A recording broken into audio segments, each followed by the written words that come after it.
Morning everyone, this is Lincoln. Today is 21st of November 2021, Sunday, now 4 o'clock, really early in the morning. This time I want to talk about 셀트리온에 대해서 말씀드리도록 하겠습니다. 금요일 날은 셀트리온이 3.72% 올랐고요. 22만 3천 원이었고 52주 전고점이 39만 6,239원이니까 아직도 한 40% 정도 떨어져 있으니까 뭐지 낙폭 과대주라고 할 수 있죠. 시총은 30조 7,662억이고 외국인 지분은 20.32%고요. 지금 2020년하고 21년 매출하고 영업이익을 보니까 큰 폭은 아니지만 그래도 성장이 있습니다. 2020년에 1조 8,491억, 올해는 1조 9,560억. 2조 좀 한번 돌파했으면 좋겠는데 한번 4분기에 만약에 실적이 좋다면 2조 돌파할 수 있겠죠. 영업이익은 2020년에 7,121억, 2021년에는 7,806억. 정도 되고요. 영업이익률은 2020년에 38.51, 올해는 39.91. 부채 비율은 46.09로 굉장히 안정된 상태라고 보고요. 요즘 우리나라가 그 화이자 백신 이제 부스터 샷을 맞고 있는데 정말 제가 이번에 좀 고생을 많이 했는데 저희 이제 아버님은 6개월이 넘어서 이제 얼마 전에 부스터샷을 맞으셨는데 어머님은 지금 80세가 살짝 넘으셨는데 아직 6개월이 채 안 됐어요. 5개월 조금 넘었는데 그래서 이제 부스터샷이 6개월에서 4개월로 당겨졌잖아요. 그래서 지난 금요일 날 19일 날 맞으러 갔는데 안 되는 거예요, 예약이. 그래갖고 질병관리청에 전화하니까 계속 통화 중이고 어렵게 통화가 됐더니 또 보건소에 전화하라 그러고 그것도 보건소에 전화했더니 또 계속 통화 중이었다가 겨우 통화되는데 기다리라고만 하고 그러다 갑자기 예약이 되더라고요. 그래서 금요일날 결국 맞긴 했는데 시스템이 22일부터 바뀐다 그러더라고요. 그러면 그때 발표 날 때부터 그럼 시스템이 22일부터 바뀌니까 그때부터 맞아라.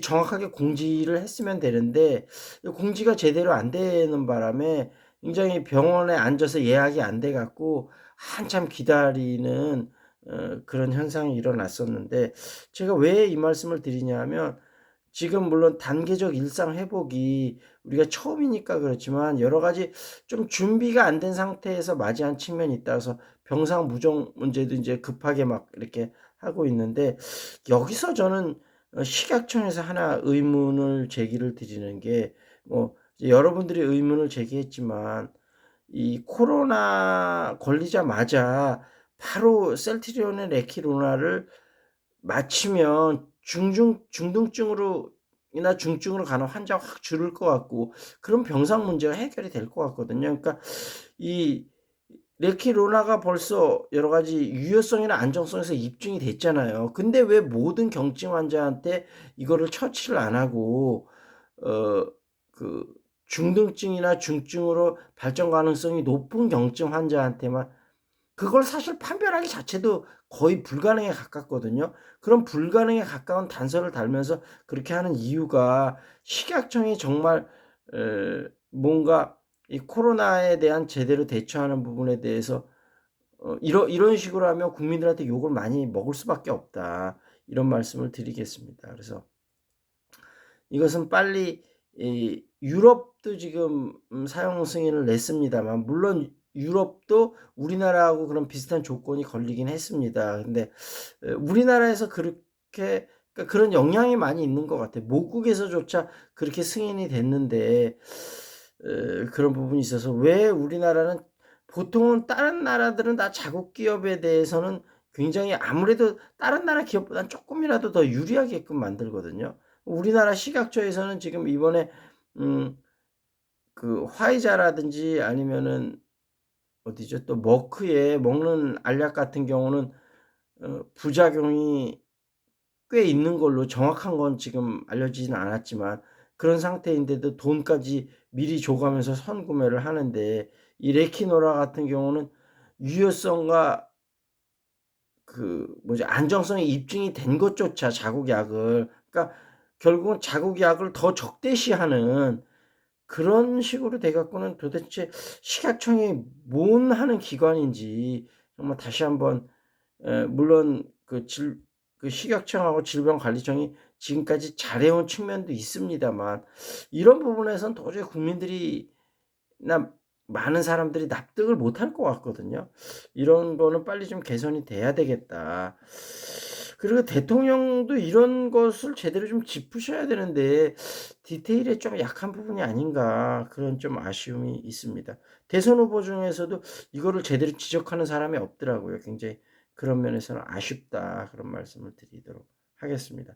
빨리 좀 이런 부분은 변화가 있었으면 좋겠다, 그런 말씀을 좀 드리고요. 이것 때문에 굉장히 열을 올리시는 분들이 제 주변에도 많으시더라고요. 그다음에 이제 기우성 셀트리온 부회장, 이번에 이제 유럽연합에서 우리나라 최초로 항체 바이오 의약품 유럽연합 승인이 난 건데, 여기서 굉장히 역할을 많이 했다고 해요. 어 유럽에 직접 출장을 가서 글로벌 임상을 진두지휘했다고 합니다. 그래서 어 하여튼 기우성 셀트리온 부회장이 이번에 좀 여기서 굉장히 많은 에너지를 쏟았고 성공을 했다, 이런 말씀이고, 두 번째는 이제 셀트리온이 어차피 이제 각국의 나라들하고 레키로나를 계약을 하면 그때마다 주가에 좀 상승이 있을 겁니다. 그거하고는 별도로 바이오시밀러가 점점 이제 경쟁이 심해지지 않습니까? 그래서 일단 1차는 램시마 SC가 좀 코로나가 조금이라도 진정이 되면 요 매출이 좀 많이 늘어나야 될 것 같고, 지금 뭐 다양한 파이프라인을 갖고 있으니까 그거는 단기적으로 잘 진행은 되고 있는데 아무래도 코로나 때문에 진행 속도는 약간 느린 것 같아요. 근데 어찌됐든 그런 부분까지 잘 마무리가 돼서 원래 강점인 바이오시밀러 쪽에서 계속 하면서 유럽에 있는 회사들을 좀 M&A를 하면서 바이오시밀러 말고 오리지널 신약에 대한 것도 이제 슬슬 우리나라가 M&A를 통해서라도 한번, 물론 향후에서는 직접 이제 하는 것도 또 해보지만 지금 당장은 직접 하는 것까지는 약간 무리다 하더라도 M&A를 통한 오리지널 신약을 한번 도전해 봤으면 좋겠다. 아마 셀트리온에서도 준비는 하고 있을 거라고 생각을 하고, 은퇴한 서정진 명예회장이 그런 점을 신경을 쓰면서 지금 당장 욕은 좀 먹더라도 미래를 위해서 큰 그림을 또 그리고 있지 않을까. 유럽 시장을 많이 현재 돌아보고 있는지는 모르겠는데 코로나 때문에 지금 돌아보고 있지는 못하겠네요. 아마 조만간 조금 진정이 되면 유럽에 대한 연구를 많이 좀 해보시겠죠. 그리고 셀트리온 헬스케어가 3.78% 올랐고요. 금요일날 셀트리온 제약은 2.22% 올랐는데, 셀트리온 제약이 워낙 제일 액티브하게 움직이긴 하는데 그동안 또 제일 많이 올랐기 때문에 금요일날은 조금 다른 것보다 조금 덜 반등하는 모습이고요. 셀트리온 헬스케어가 요즘 이슈가 되는 거는 에코프로비엠하고 코스타 대장주 자리를 놓고 다투고 있습니다. 얼마 전에 셀트리온 헬스케어가 많이 떨어졌을 때 두 개 회사가 한 4천억인가, 4천억인지 4천에서 6천억 사이 정도로 좀 좁혀졌다고 해요.